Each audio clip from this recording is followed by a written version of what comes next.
fellow citizens of the United States of Biafra compatriots, we have started a series of lectures, Biafra 101. Yesterday we had Biafra 101.3, today we have Biafra 101.4.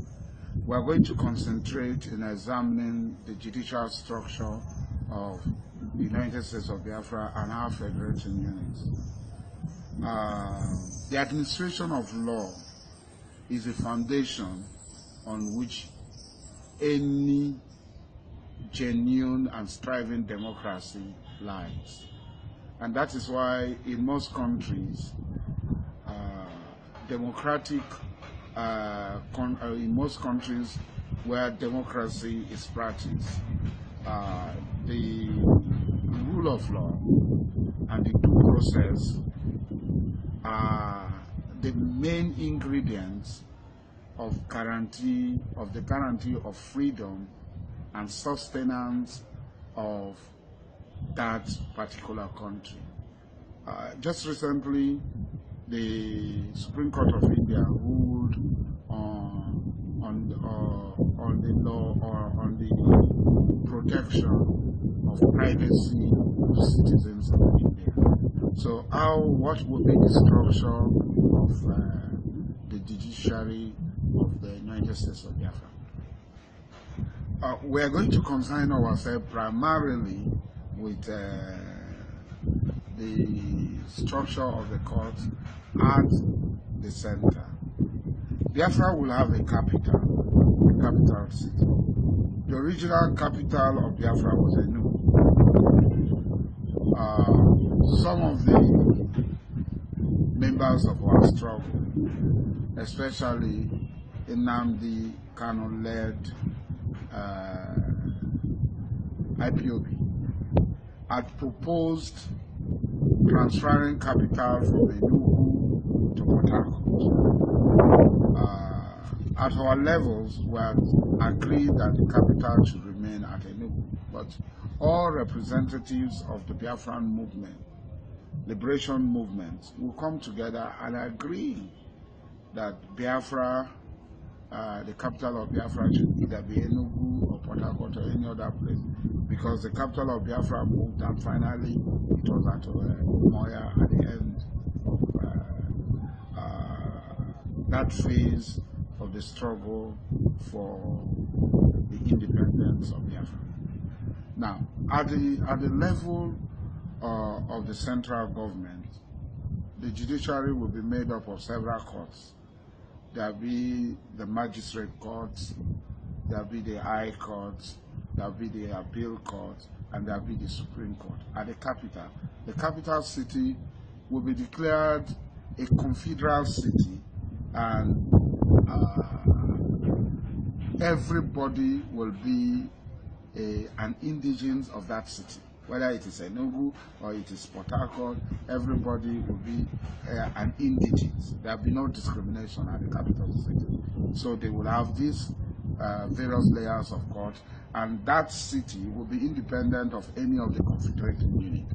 Now, what concerns the whole of Biafra are three courts. These courts are the Supreme Court of Biafra, the Industrial Court, which is an arbitration, a labor arbitration court, settling conflicts, and there is the Court of Conflict Resolution and Arbitration, that you have to look at boundaries of confederating units, if issues of resource, issues of all other things. These will be settled in this court of arbitration. It's a court of arbitration and reconciliation, where it is primarily among a court for the confederating states, and an appeal from that court will go to the Supreme Court if the court had taken a decision and the confederating units are not satisfied. Then it will go to the Supreme Court. The Supreme Court will have odd number of judges, so there can be 37 judges, 41 judges, etc. But the judges will go through very rigorous process of selection. They will go through examinations, they will go through character and morality tests. They'll be investigated, their character, their morality will be brought, and after they will go through an examination, and after the examination, they will become judges of the Supreme Court. But it will be so distributed in such a way that almost all the federating units, all the confederating units will be represented at the Supreme Court. So a chief judge, from once they take the examination to get into the Supreme Court, the process of selection to get into the Supreme Court, they will continue to rise according to seniority, according to seniority when they were called to the bench at the Supreme Court, and gradually they will become the chief judge of the Supreme Court.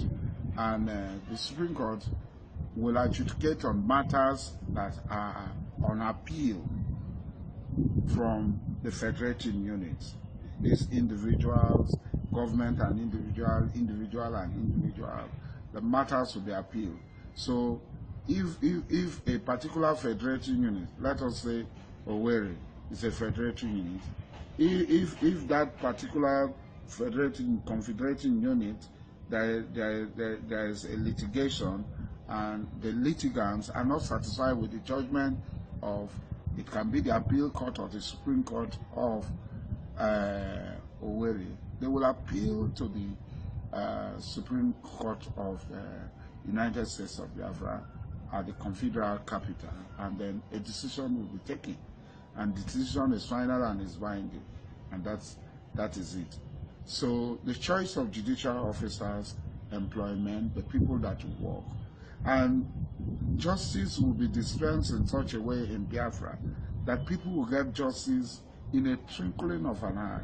Maybe in 24, 48, 72 hours, crimes have been solved, investigated, and court processes are started.